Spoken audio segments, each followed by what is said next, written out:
Roompot past uitbreidingsplannen voor park in Kamperland aan na protesten van inwoners van de gemeente. Een storm van kritiek brak het afgelopen jaar los rondom de uitbreidingsplannen van Roompot Beach Resort hier op Kamperland. Mensen waren bang dat het aantal toeristen op het eiland flink zou toenemen. En verder in deze Zeeland nu. Aan de slag met aanbevelingen van burgerberaad en nieuwe bestrijdingsmethoden elektrocuteren.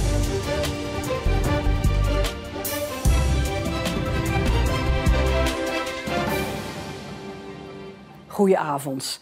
De uitbreiding van het Roompot Beach Resort in Kamperland wordt minder groot dan gepland. Dat staat in het nieuwe bestemmingsplan van de gemeente Noord-Beveland. Nou was er de afgelopen jaren veel kritiek op de plannen omdat inwoners bang waren voor een toename van het aantal toeristen.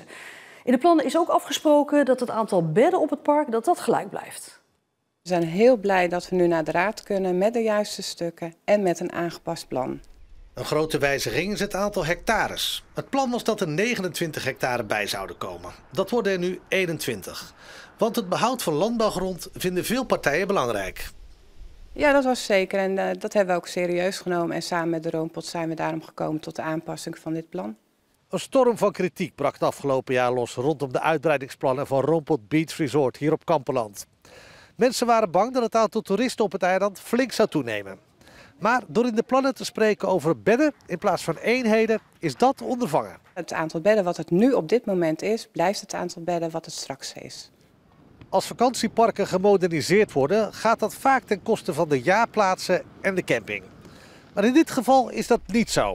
En daar is de gemeente blij mee. Uniek in Nederland, want we horen overal dat de jaarplaatshouders moeten verdwijnen om plaats te maken voor eenheden.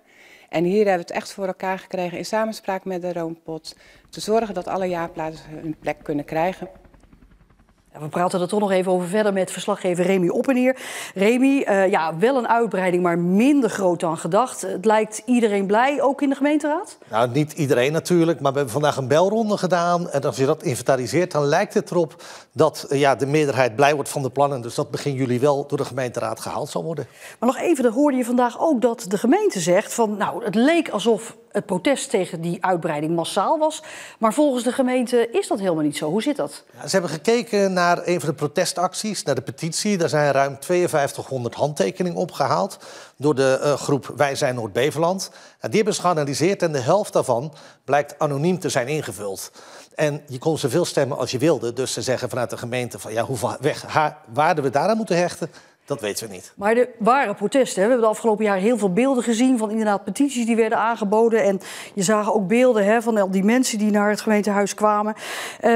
Het park is eigenlijk een beetje een symbool geworden in Zeeland van toch dat bewoners zeggen het is een beetje genoeg met dat groeiende toerisme. Ja, dat bekende woord voor roompotisering, dat de afgelopen jaren veel gehoord is. Nationaal is er ook veel aandacht voor geweest natuurlijk. Je merkt het in Zeeland ook. Er wordt steeds vaker gezegd, toerisme is goed, maar het moet niet nog meer en groter en voller worden. Ja, dit is natuurlijk een onderwerp dat niet alleen in Kamperland leeft. De gemeenteraad waarschijnlijk dus een meerderheid, maar die protestgroep, wat vindt hij nu van de nieuwe plannen? Ja, zij zijn niet onder de indruk, hebben ze al gezegd. Ze hebben het gevoel dat het doorheen geduwd wordt zo vlak voor de zomervakantie. En zij zeggen we gaan zeker van ons laten horen tijdens de komende bijeenkomsten voor de gemeenteraad. En uiteindelijk moet er gestemd worden op 4 juli. Inderdaad, dankjewel Remy Oppeneer. Om te voorkomen dat werknemers in de Zeeuwse havens in de drugscriminaliteit terechtkomen, is er nu een speciale website, veiligezeehavens.nl. Op die website staan onder meer tips voor havenpersoneel in Vlissingen-Oost en de Kanaalzone om uit de klauwen van drugscriminelen te blijven. De Zeeuwse havens zijn steeds vaker in beeld als belangrijke doorvoerhaven voor drugs, voornamelijk cocaïne. Als je eenmaal toegeeft aan een crimineel, kom je niet meer van hem af, is de boodschap op de website. Wat heb je aan €30.000 als daarna je gezin wordt bedreigd? Wat heb je aan €30.000 als daarna criminelen je naar je huis volgen?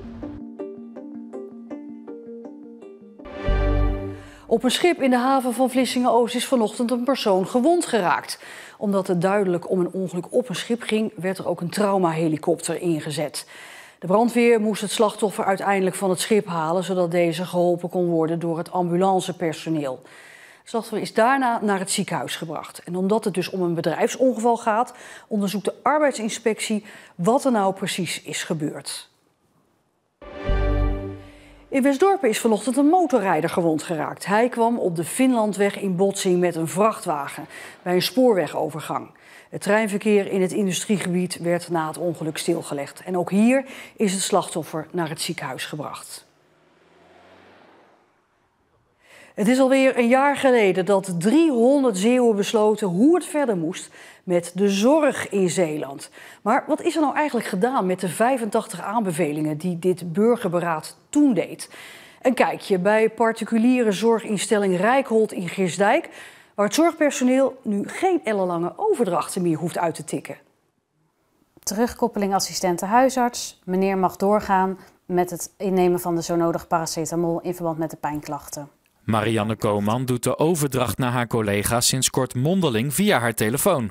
Een speciale zorgapp tikt alles uit en verwerkt het in de juiste documenten. Het scheelt haar en haar collega's veel tijd. Het bevalt ons heel erg goed. Het is heel erg handig en heel efficiënt in gebruik, merken we. Hoe ging het voorheen? Voorheen waren we gewend om eigenlijk aan het einde van de dienst de rapportages van alle bewoners die je hebt geholpen die dag in één keer te typen. Dus ofwel op je diensttelefoon ofwel op de laptop. En nu kan dat dus via het spraakgestuurd rapporteren. Hoeveel tijd bespaart u op deze manier?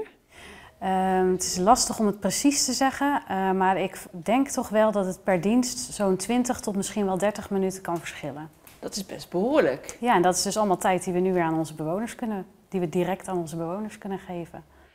Hier bij de particuliere zorginstelling Rijkholt in Geersdijk wordt dus al een van die 85 aanbevelingen toegepast in de praktijk.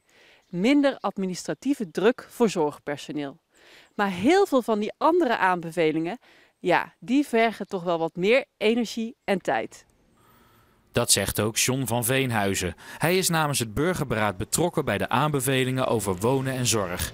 Ideeën heeft hij genoeg. Zoals hier in Zierikzee. Plekken waar hulpbehoevende mensen samenwonen, waar mogelijk ook werken en recreëren samenkomen. Zodat zorgpersoneel niet ver hoeft te reizen. Vraagt wel lef.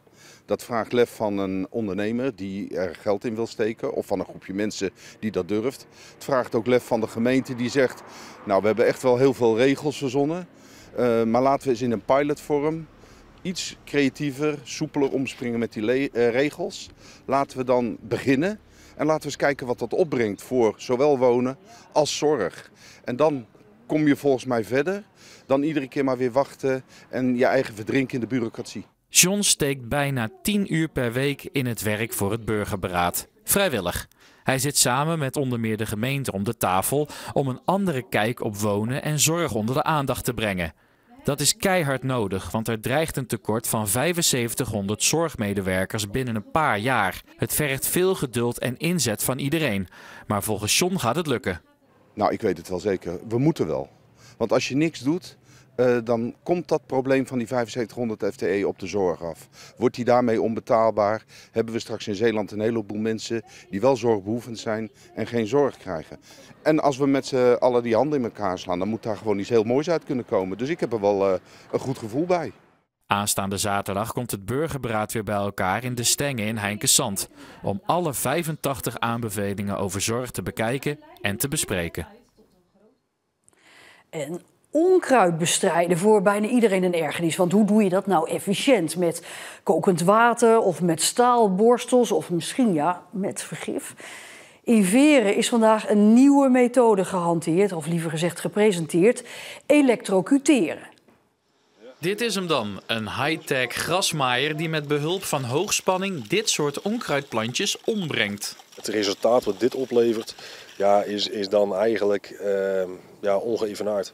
Het verwijderen van onkruid met kokend water of staalborstels zijn zogenaamde scheermethodes. En die hebben weinig effect op de wortels, in tegenstelling tot deze aanpak. Maar het grote voordeel zit er maar in dat, omdat het zo lang wegblijft, je daarna niet om de 3 of 4 weken terug hoeft te komen.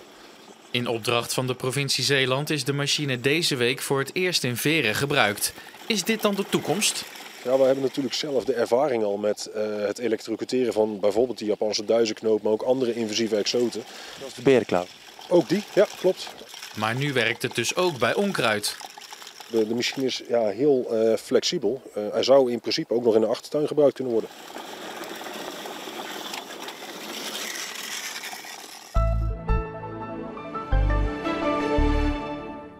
Het grootste deel van de dag zag het er erg dreigend uit met veel donkere wolken, waaruit ook af en toe een bui viel. Het werd vandaag zo'n 16 graden en qua temperatuur blijft het de komende dagen een beetje hetzelfde, wel wordt het in het weekend droger. En meer verhalen uit Zeeland op onze site en ook op de app en ook op onze social media kanalen. Zoals Facebook, Instagram en TikTok. Daar ook meer over het weer in Zeeland na al die regenbuien van de afgelopen maand. En verslaggeefster Lonneke de Klerk en onze weerman Jules Gernaert, die duiken erin. Ons mini van suiker, maar het was de natste mei ooit gemeten. Toch Jules? Ja, zeker weten. Tot zover deze Zeeland Nu. Nog een hele fijne donderdagavond en tot morgen.